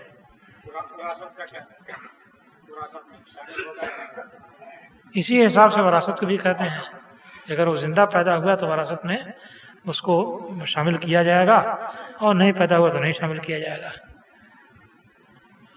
مولانا مودودی رحمۃ اللہ علیہ جو پہلا درس دیتے ہیں، کیا وہ درس شیعہ کے متعلق تھا؟ ایک شریعت و ملوکیت اس کتاب کے میں کچھ پتہ نہیں، خلافت و ملوکیت کتاب تو خلافت و ملوکیت شریعت پہلا درس دیتے ہیں کیا مطلب؟ پہلا درس دیے ہیں، کیا وہ درس شیعہ کے متعلق تھا؟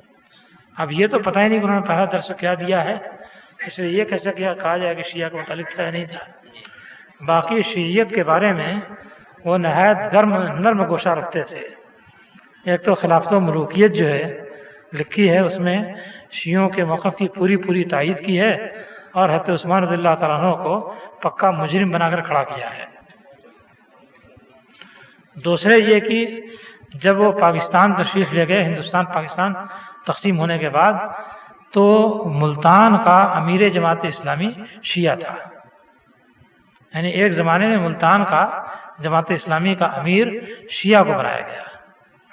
تو ظاہر ہے کہ ان کے ہاں بہت زیادہ نرم گوشہ ہے، اور اس کے بعد جب خمینی آیا تو اس کے ساتھ بھی مبارکباد کا تبادلہ ہوا اور تائید کا تبادلہ ہوا۔ الرحیق المختوم صفحہ نمبر 557 میں سرایہ اور وفود فتح مکہ کے بعد حضرت خالد بن ولید رضی اللہ تعالیٰ عنہ کو عزہ کے انہدام کے لیے بھیجا، یہ عورت کون تھی؟ ذرا تفصیل سے بیان کر دیجئے، جزاکم اللہ خیر۔ یہ عورت نہیں تھی، اس کو دیوی کہتے تھے۔ ہاں، ہندوستان میں جس طریقے سے دیوی کہتے ہیں اسی طریقے سے اس کو دیوی مانتے تھے۔ اور مکاری جو کرتے ہیں، ہندوستان کے اندر بھی مکاری چلتی ہے، کسی عورت کو بٹھا دیں گے ذرا پردے میں آڑ کے اندر اور کہیں گے دیکھو یہ دیوی بیٹھی ہوئی ہے۔ اس طریقے سے ان لوگوں نے کسی کالی سی عورت کو بنا رکھا تھا اور اسی کو دیوی قرار دیتے تھے اور اسی کی طرف لوگوں کو جھکاتے رہتے تھے۔ السلام علیکم، ماشاءاللہ آپ نے بڑی تفصیل سے اور تحقیقی انداز میں سارے واقعات بیان کیے ہیں، جزاکم اللہ خیر۔ میرا سوال یہ ہے کہ ان واقعات سے ہم کو بیسیت زندہ امت کے کیا سبق ملتا ہے؟ برائے مہربانی تفصیل سے بیان کریں۔ سیف الاسلام فاروقی۔ ان واقعات سے سبق یہ ملتا ہے کہ سازش کا دروازہ کبھی بند نہیں ہوا ہے، اور دشمنوں کی جو سازش ہے یا منافقوں کی جو سازش ہے وہ بڑے بڑے خطرے پیدا کرتی رہتی ہے۔ حضرت عثمان رضی اللہ تعالیٰ عنہ کے بارے میں حضرت عائشہ رضی اللہ تعالیٰ عنہ کی ایک روایت ہے مسند احمد کے اندر اور دوسری جگہوں پر کہ انہوں نے کہا کہ نبی کریم صلی اللہ علیہ وسلم نے حضرت کے پاس حضرت بکر آئے، ان سے کچھ دیر تک گفتگو کی، اس کے بعد وہ چلے گئے۔ پھر حضرت عمر رضی اللہ تعالیٰ عنہ آئے، ان سے کچھ دیر تک گفتگو کی، وہ بھی چلے گئے۔ اس کے بعد حضرت عثمان رضی اللہ تعالیٰ عنہ آئے تو آپ نے بہت لمبی گفتگو کی، اور اس گفتگو کے اندر آپ نے فرمایا کہ اگر اللہ تعالیٰ تمہیں کوئی قمیص پہنائے اور منافقین تم سے وہ قمیص چھیننا چاہیں تو تم اس کو نہ چھوڑنا۔ وَأَرَادَكَ الْمُنَافِقُونَ أَن يَخْلَعُوكَ، منافقین یہ چاہیں کہ تم سے وہ قمیص لے لیں تو قمیص نہ چھوڑنا۔ تو اس کے بعد حضرت عثمان رضی اللہ تعالیٰ عنہ اٹھ کر کے تشریف لے گئے اور ان کا چہرہ متغیر تھا، بدلا ہوا تھا۔ تو یہ جو منافقین تھے جن کو نبی کریم صلی اللہ علیہ وسلم نے منافقین کہا، انہوں نے اس طرح کی سازش کی کہ پورا عالم اسلام کو اس وقت تقریباً انہوں نے تلپٹ کر دیا، اور ایسی تفریق ہوئی امت کے اندر کہ جس کا آج تک کوئی مداوع نہیں ہو سکا ہے۔ اس لیے ان واقعات سے یہ سبق ملتا ہے کہ سازشی گروہ سے ہمیشہ ہوشیار رہنا چاہیے اور ان پر نگاہ بھی رکھنی چاہیے، اور ممکن ہو تو ان کو کچل بھی دینا چاہیے تاکہ وہ امت کو زیادہ تباہ نہ کر سکیں۔ السلام علیکم، جو آپ نے بخاری شریف کی حدیث بیان کی ہے اس میں لشکر کی کمان یزید نے کی ہے، تو بعض لوگ یہ کہتے ہیں کہ اس وقت یزید کو بچہ تھا۔ بچہ نہیں تھا، بچے کا باپ تھا۔ قیامت کے بارے میں جو آپ نے بتایا کہ جمعے والے دن آئے گی اور محرم کی 10 تاریخ ہوگی اور حدیث کا حوالہ دیا، کیا یہ حدیث صحیح ہے؟ جی ہاں، حدیث صحیح ہے، اس کا حوالہ مجھ کو یاد نہیں ہے کیونکہ اس کتاب کے اندر ہے، مگر یہ حدیث گزری ہے نگاہ سے۔ ظہر کی 4 رکعت سنت فرض ہے، ظہر کی 4 رکعت سنت فرض سے پہلے کی ایک سلام کے ساتھ پڑھی جائے یا دو رکعت کر کے پڑھنی چاہیے؟ دیکھیے، جب 4 رکعت کہا جاتا ہے تو اس سے ایک ہی سلام سے نماز سمجھی جاتی ہے، اور جب 2 رکعت ہوتی ہے تو اس کو 2 رکعت والی کہا جاتا ہے، رکعتین کا لفظ آتا ہے۔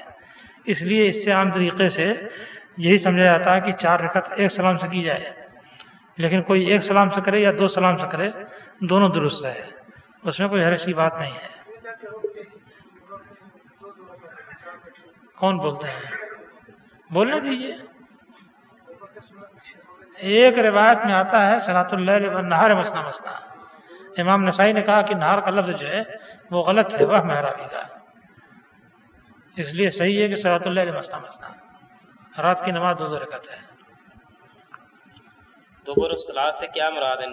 نیز اللہم اعنی علی ذکرک و شکرک و حسن عبادتک، سلام پھیرنے سے پہلے پڑھنی چاہیے یا بعد میں؟ دبر الصلاۃ جو بولا گیا ہے تو کبھی تو نماز کا آخری حصہ جو سلام سے پہلے ہے اس کو کہا گیا ہے، اور کبھی نماز ختم ہو جانے کے بعد سلام پھیر لینے کے بعد جو وقت ہے اس کو کہا گیا ہے۔ اللہم اعنی علی ذکرک و شکرک، یہ دعا جو ہے یہ سلام کے بعد کی ہے۔ حسن و حسین ایک جگہ شہید ہو گئے ہیں؟ نہیں بھائی، حضرت حسن رضی اللہ تعالیٰ عنہ تو طبعی موت ان کو ہوئی ہے، مدینے کے اندر ان کا انتقال ہوا ہے۔ سگریٹ اور نسوار کھانے سے وضو ٹوٹ جاتا ہے یا نہیں؟ اردو نیوز میں قاری عبدالباسط صاحب نے کہا ہے کہ سگریٹ پینے سے وضو نہیں ٹوٹتا، نماز ہو جاتی ہے، حدیث کی روشنی میں جواب بیان۔ اچھا، حضرت حسن حسین کے تعلق سے ایک بات اور یاد آئی کہ یہ لوگ اہل بیت کا کتنا اکرام کرتے تھے۔ حضرت حسن نے جب امیر معاویہ سے مصالحت کر لی اور وہ نماز پڑھا رہے تھے تو ان کے ماننے والوں میں سے ایک نے جا کر کے ان کی ران میں نیزہ مارا، اور ران میں نیزہ مارا تو اس کے اثر سے تقریباً 1 مہینے تک حضرت حسن رضی اللہ تعالیٰ عنہ کھڑے ہو کر کے نماز نہیں پڑھ سکتے تھے، بیٹھ کر نماز پڑھتے رہے۔ تو یہ نہیں تھا کہ یہ جو کچھ کہتے ہیں اس کو تسلیم کرو، بلکہ یہ تھا کہ ہم جو کچھ چاہتے ہیں اس کو مانو، اور ہم جس راستے پر لے چلنا چاہتے ہیں اس پر چلو۔ ہاں، اس کے بعد کیا ہے؟ سگریٹ اور نسوار کھانے سے وضو ٹوٹ جاتا ہے یا نہیں؟ بھائی، سگریٹ کو سعودی علماء نے بڑے دلائل سے حرام قرار دیا ہے، اس لیے ظاہر بات ہے کہ اس سے شرعی اگر کوئی اس کو استعمال کرتا ہے تو جو شرعی کام اس نے کیا ہے وہ برقرار نہیں رہنا چاہیے. نسوار بھی اسی کے طریقے سے ہیں، لیکن ہندوستان پاکستان کے علماء اس کو مکروہ قرار دیتے ہیں اور استعمال بھی کرتے ہیں، اور اس لیے وضو بھی ٹوٹنے کے قائل نہیں ہیں. امیر المومنین علی رضی اللہ عنہ کو امیر معاویہ رضی اللہ تعالیٰ عنہ نے امیر المومنین کیوں تسلیم نہیں کیا تھا؟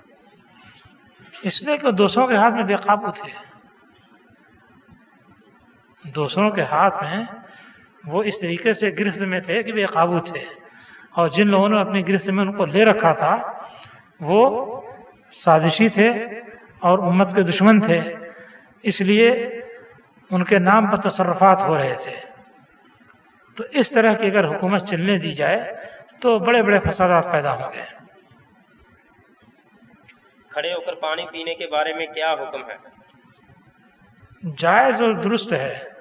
نبی کریم صلی اللہ علیہ وسلم گئے ایک جگہ کسی کے گھر پر، تو مشک باندھا ہوا تھا، لٹکایا ہوا تھا پانی ٹھنڈا کرنے کے لیے. یہ صورت اختیار کرتے ہیں تو آپ نے اس کا منہ کھول کر کے پیا کھڑے کھڑے پانی. اس لیے کھڑے ہو کر پانی پینا درست ہے. اور علماء نے کھڑے ہو کر پانی پینے کو درست اس واقعے سے بھی قرار دیا ہے کہ آپ زمزم کا پانی پینے کے لیے آئے، بیٹھنے کی جگہ نہیں تھی، پانی لیا اور کھڑے کھڑے پیا. اس لیے نہیں کہ زمزم کا پانی کھڑے ہو کر پینا چاہیے، بلکہ جگہ بیٹھنے کی نہیں تھی اس لیے بیٹھے بغیر پانی پی لیا. اس سے لوگوں نے یہ دلیل پکڑی ہے کہ پانی کھڑے ہو کر پینا بھی درست ہے. جہاد کے بارے میں لوگوں کے درمیان اختلاف ہے، کچھ فرض عین قرار دیتے ہیں، کچھ فرض کفایہ. فرض عین کی صورت میں اور فرض کفایہ کی صورت میں؟ فرض عین اس وقت ہوتا ہے جبکہ دشمن آپ کے علاقے پر گھس آئے اور اس کا دفاع ضروری ہو جائے، اور حاکم کی طرف سے نفیر عام ہو کہ جہاد کے لیے نکلو، تو اس وقت ہر ایک کو نکلنا ضروری ہے. اور فقہاء نے یہاں تک لکھا ہے کہ اس وقت اتنا ضروری ہے کہ اگر عورت کے اندر جہاد کی طاقت ہے تو شوہر سے اجازت لیے بغیر جہاد میں چلی جائے. اور کفایہ؟ کفایہ اس وقت ہے جبکہ ایک جماعت جہاد کے لیے کافی ہو اور دشمن کو شکست دینے کے لیے کافی ہو، ہر انسان کا نکلنا ضروری نہ ہو اور نفیر عام بھی نہ ہو، حاکم کی طرف سے ہر آدمی کو آواز بھی نہ دی گئی ہو. تو ایسی صورت میں اتنی بڑی جماعت ہونی چاہیے جو کہ دشمن کو ہٹا سکے، اس سے لڑ سکے. اس کے بعد باقی لوگوں پر واجب نہیں ہے، لیکن باقی لوگوں کا تعاون جو ہے اس میں ہونا ضروری ہے. مسجد الحرام کی تحیہ کیا ہے؟ کیا عام مسجدوں کی طرح تحیۃ المسجد ادا کی جائے گی یا طواف کیا جائے گا؟ علماء اور فقہاء نے طوافی کو مسجد الحرام کا تحیہ قرار دیا ہے. سخت بارش کے اوقات میں اذان کے لیے جو الفاظ ملتے ہیں، یعنی صلو فی رحالکم، کیا یہ الفاظ حی علی الصلاۃ کے متبادل ہوں گے یا ان کے علاوہ ادا کیے جائیں گے؟ نہیں، ان کے علاوہ ادا کیے جائیں گے. قبرستان کی زیارت کرنے والی عورتوں پر لعنت کی گئی ہے، جبکہ ایک روایت میں ہے کہ قبرستان کی زیارت کیا کرو کیونکہ یہ آخرت کی یاد دلاتی ہے. تطبیق کی کیا صورت ہو؟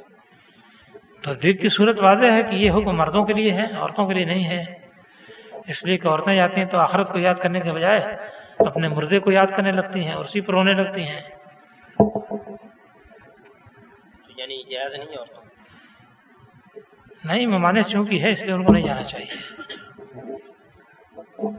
بسم اللہ الرحمن الرحیم. السلام علیکم. ہم جتنے لوگ پاکستان و ہندوستان سے یہاں کام کرنے کے لیے آئے ہیں، کیا نماز پوری ادا کریں گے یا قصر؟ آپ مقیم ہیں یا مسافر ہیں؟ اقامہ مل گیا تو 2 سال کا اقامہ مل گیا. پھر مقیم بھی نماز پوری پڑھے گا. صرف مسافر کے لیے رخصت ہے یا جب تک کہ سفر کے حکم میں ہے رخصت ہے؟ السلام علیکم. امام ابن کثیر رحمۃ اللہ علیہ نے اپنی تاریخی کتاب بدایہ والنہایہ میں لکھا ہے کہ امیر یزید رحمۃ اللہ علیہ کی حکومت پر تمام صحابہ کرام کا اجماع ہو چکا تھا. آپ کے ہاتھ پر 313 صحابہ کرام نے بیعت کی تھی. اس کتاب میں یہ بھی لکھا ہے کہ حضرت ابو ایوب انصاری کی نماز جنازہ بھی حضرت یزید رحمۃ اللہ علیہ نے پڑھائی تھی. کیا یہ سب صحیح ہے خارج؟ نہیں، واقعات ترتیب دیے ہیں لوگوں نے. یہ تو ظاہر ہے کہ یزید کی بیعت تقریباً سارے لوگ جو موجود تھے اس زمانے میں صحابہ کرام میں سے انہوں نے اس کی بیعت کر لی تھی، تسلیم کر لیا تھا۔ حضرت عبداللہ بن زبیر جو ہیں یہ مکہ چلے گئے تھے، اور حضرت ابن عباس یہ بھی مکہ اور طائف میں تھے۔ حضرت حسن حضرت حسین جو ہیں یہ بھی مکہ چلے گئے تھے۔ ان لوگوں نے اس کی حکومت تسلیم نہیں کی تھی اور بیعت نہیں کی تھی۔ سوال، جنت یا جہنم کا فیصلہ جب روز قیامت ہوگا تو رسول اللہ صلی اللہ علیہ وسلم نے کن لوگوں کو جنت یا جہنم میں دیکھا؟ یعنی معراج، عثمان، اصل میں جو واقعات پیش آ چکے ہوتے ہیں کبھی اس کی مثال پیش کی جاتی ہے، یا جو واقعات آئندہ پیش آنے والے رہتے ہیں کبھی ان کی مثال پیش کی جاتی ہے۔ تو جن لوگوں کو جنت یا جہنم میں دیکھا ہے، جو آئندہ چل کر جانے والے ہیں، ان کی مثال پہلے سے دکھا دی گئی ہے۔ اسی طریقے سے حضرت موسیٰ علیہ السلام کو قبر میں نماز پڑھتے ہوئے دیکھا تو ان کی ایک حیت دکھا دی گئی، یعنی موسیٰ علیہ السلام جو نماز پڑھا کرتے تھے اس حالت کو دکھا دیا گیا۔ آج کل اس کا سمجھنا بہت آسان ہو گیا ہے، ٹیلی ویژن میں کوئی منظر پیش کیا جائے اس کا مطلب یہ نہیں ہوتا کہ حقیقتاً وہ کیفیت ہے، بلکہ کبھی وہ معاملہ پیش آیا تھا اور اس کو ٹیلی ویژن پر دکھا دیا گیا ہے۔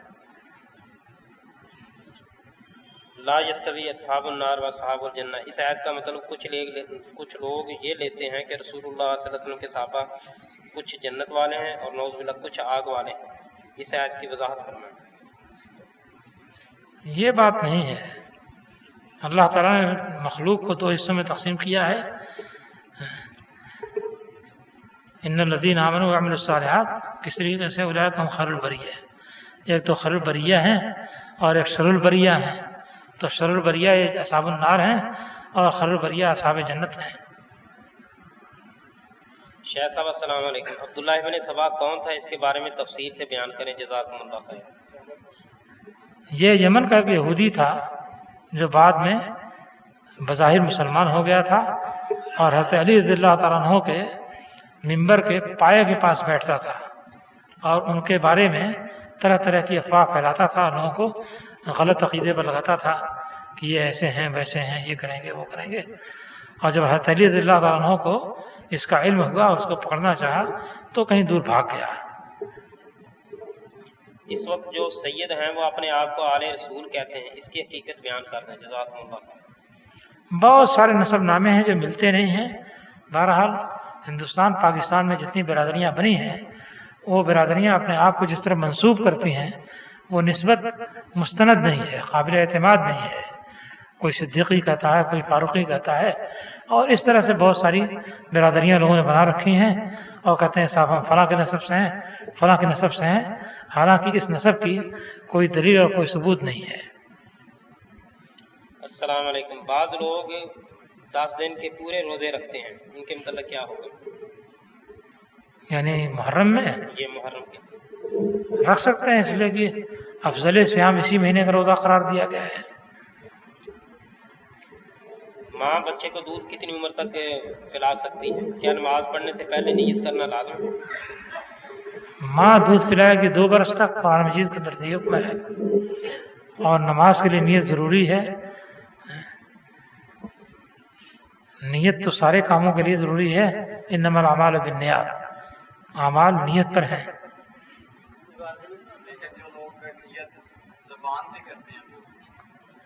زبان سے کوئی نیت نہیں ہوتی ہے، نیت تو دل کے ارادے کا نام ہے۔ زبان سے بکتے ہیں یہ کہہ لیجیے، یا نیت پڑھتے ہیں۔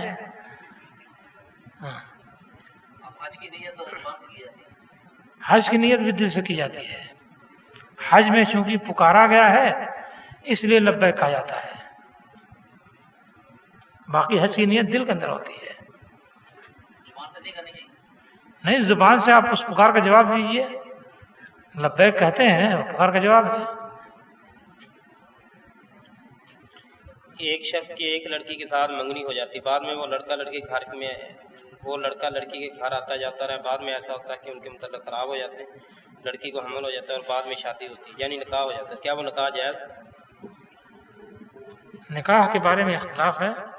امام احمد بن حنبل رحمۃ اللہ علیہ کہتے ہیں کہ نکاح نہیں ہو سکتا ہے، احناف کہتے ہیں کہ نکاح ہو جاتا ہے۔ بہرحال اس میں اختلاف ہے۔ السلام علیکم. کچھ عاشق لوگ مدینہ شریف کی خاص جگہوں کو عقیدت سے چونتے ہیں کہ شاہ بندر اس جگہ آپ صلی اللہ علیہ وسلم کے قدم مبارک لگے ہوئے ہیں اور یہ ان کے بس کی بات نہیں. تو اس کے بارے میں روشنی ڈالیں. شاہ بندر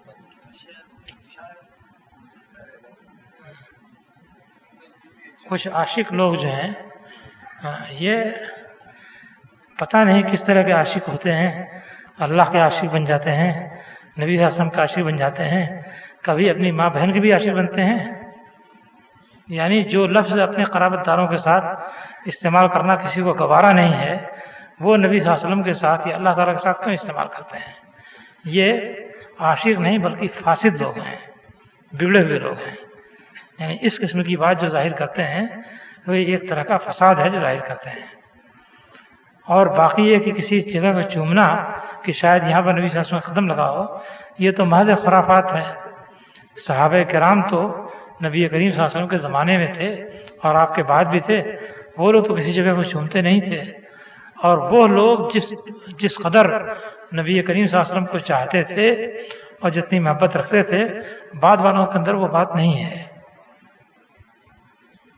طواف وداع کیا اہل میقات پر فرض ہے کہ نہیں؟ طواف وداع ہر ایک پر ہے جو بھی حج کے لیے جاتا ہے. اہل میقات اور غیر میقات کا اس میں کوئی مسئلہ نہیں ہے.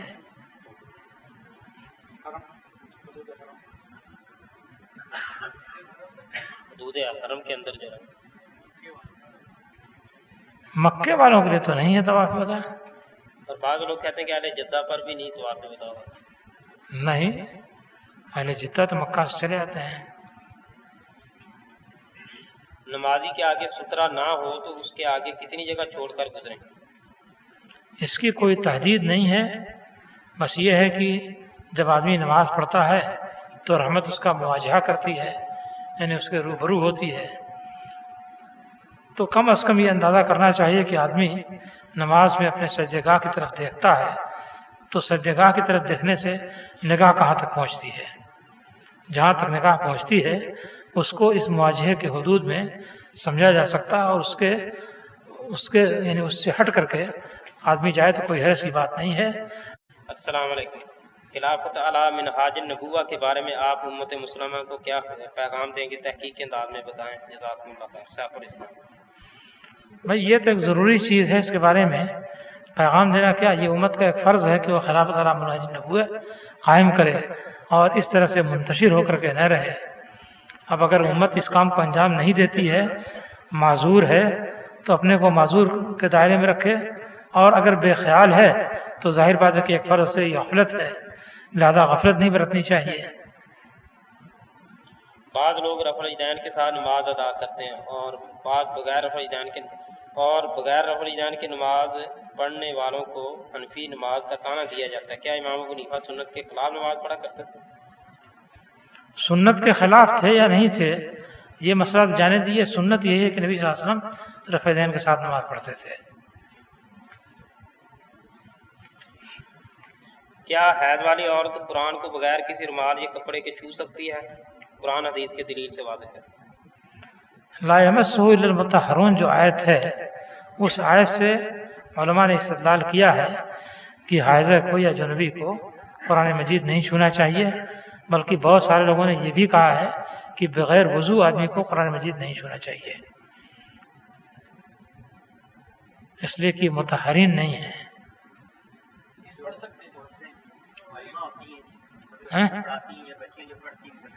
بھائی وہ بھی پرہیز کریں, پڑھ بھی نہیں سکتے. اسی لیے لوگوں نے کہا کہ اگر کوئی پڑھنے والی عورت ہے یا پڑھانے والی ہے تو وہ کاٹ کاٹ کر کے آیت پڑھے, یعنی پوری آیت ایک مرتبہ نہ پڑھے, اس کے ایک ایک دو لفظ جو ہیں وہ پڑھ کر کے رک کر کے پھر پڑھے. خواتین کو کٹنگ کرنا جائز ہے یا نہیں, یا جوڑا وغیرہ بنا سکتے ہیں؟ ہاں صاحب کٹنگ کر سکتے ہیں. شادی بیاہ کی مووی بنانا کیسا ہے؟ یہ ایک چیز کھڑی ہے. شادی بیاہ کیا چیز؟ شادی بیاہ کی مووی, وہ جو ویڈیو فلم بناتے ہیں. ویڈیو فلم درست نہیں ہے.